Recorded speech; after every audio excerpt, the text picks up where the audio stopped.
पिछली वीडियो में आपने जाना था कि आत्मा क्या है। आत्मा ना जन्म लेता है और ना ही मरता है। दुनिया में लोगों की संख्या कैसे बढ़ रही है। पहले तो दुनिया की आबादी कम थी, पर अब दुनिया की आबादी ज़्यादा है। मतलब आत्मा बढ़ रही है ना, पर ऐसा नहीं है। इसके पीछे का रहस्य पहले वीडियो में आपने जाना था। आई होप वो सब आपको बहुत अच्छे से समझ में आ गया होगा। अगर आपने नहीं देखा है तो जाइए पहले उस वीडियो को देखिए, क्योंकि आत्मा को समझना बहुत ज़रूरी है। वीडियो का लिंक डिस्क्रिप्शन में है।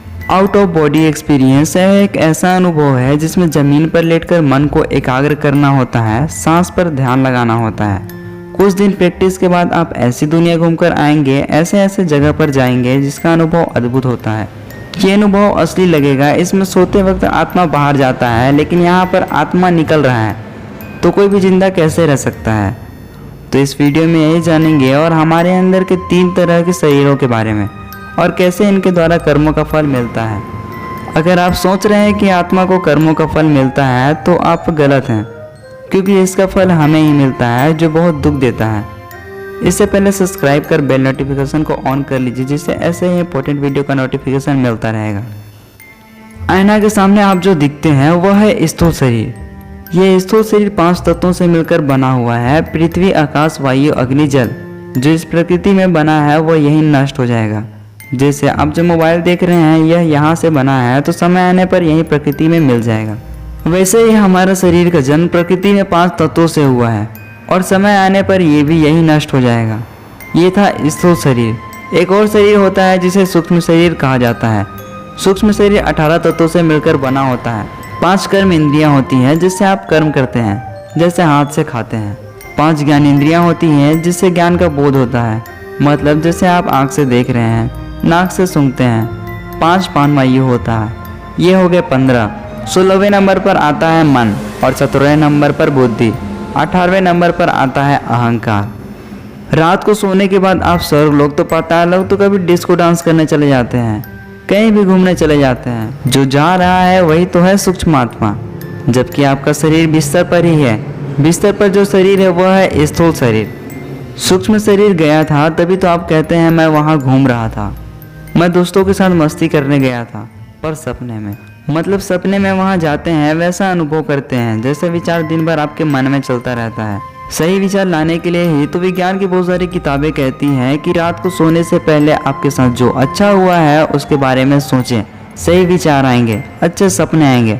ऐसा इसलिए कहा जाता है जिससे आपके मन में सही विचार आए, आपका सूक्ष्म शरीर अच्छी जगह घूमने जाए।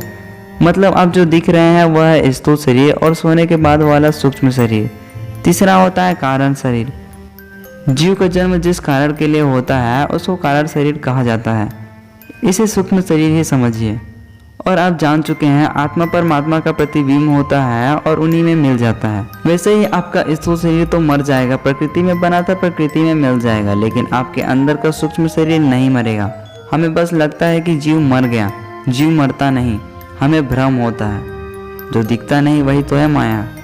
जैसे आपने मरीचिका पढ़ा होगा, गर्मी के समय रेगिस्तान में कुछ दूरी पर पानी दिखता है, पर रहता नहीं है, वह सिर्फ भ्रम था। वैसे ही मृत्यु सिर्फ स्थूल शरीर की होती है, सूक्ष्म शरीर की नहीं।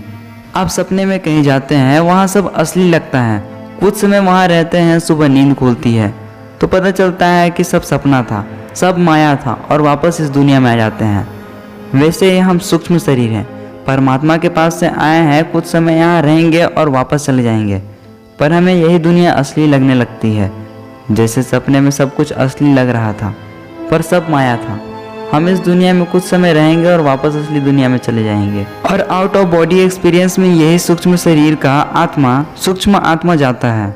सूक्ष्म आत्मा के साथ मन रहता है, और स्थूल आत्मा के साथ आत्मा, जिसे हमने सबसे पहले जाना था। जब बिस्तर में सोए हुए होते हैं तो वह स्थूल शरीर होता है जिसके साथ रहता है आत्मा।